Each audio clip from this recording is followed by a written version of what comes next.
Hello అందరికీ welcome back to my channel అత్తమ్మ kitchen. ఈరోజు సగ్గు బియ్యంతో వడియాలు చేశాను. ఎలా చేశానో చూపిస్తాను. చూడండి, ఒక పెద్ద వాటర్, కొద్దిగా రాళ్ళుప్పు, కొద్దిగా జీలకర్ర, 100 గ్రామ్స్ బియ్యం, 2 పెట్టుకున్న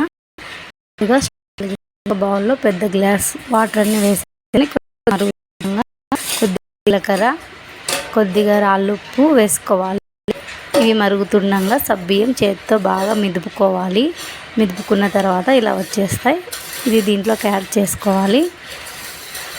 ఇలా యాడ్ చేసుకున్న తర్వాత బాగా గరిటెతో కలుపుతూ ఉండాలి, లేకపోతే ఉండలు ఉండలు అయిపోతుంది.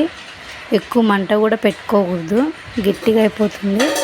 మంట ఎక్కువ తక్కువ చేసుకుంటూ కలబెట్టుకోవాలి. కలబెట్టుకుంటే ఇలా రెడీ అవుతుంది. సగ్గుబియ్యం వడియాలు వేసుకునేందుకు రెడీ అయిందా లేదా చెక్ చేసుకునే కోసం ఒక బౌల్లో మనం ఒక గరిటె వేస్తే అది అలాగే ఉంటే రెడీ అయినట్లు, లేకపోతే ఇంకొద్దిసేపు ఉడికించుకోవాలి. నేను ఒక బౌల్లో వేసి చూపిస్తాను, చూడండి. ఎక్కువ కదలదు, అక్కడే ఉంటుంది వేసినాక. ఇప్పుడు రెడీ అయిపోయిందని మనకు అర్థం. ఇప్పుడు వడియాలు వేసేకి రెడీ అయిపోయింది. ఇప్పుడు తడి బట్టతో నీళ్ళల్లో అద్దుకొని ఇలా వేసుకున్న తర్వాత దాని మీద వడియాలు వేసుకోవాలి. ఈవినింగ్ కల్లా ఇలా అయిపోయాయి. మరుసటి రోజుకు బాగా ఎండిపోతాయి. ఎండిన తర్వాత కొద్దిగా నీళ్ళు చిలకరించి ఓ 10 నిమిషాలు వదిలేస్తే ఇలా ఈజీగా వచ్చేస్తాయి తీసుకునేందుకు. ఇలా వచ్చినాక ఒక 1 డే పెట్టుకుంటే బాగా ఆరిపోతాయి.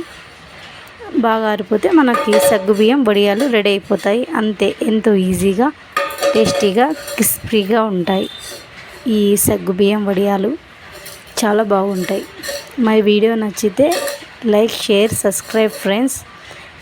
ఇలా వేయించాక ఇలా ఉంటాయి, క్రిస్పీగా, గుల్లగుల్లగా, చాలా బాగా టేస్టీగా కూడా ఉంటాయి. అంతే వీడియో. Bye friends.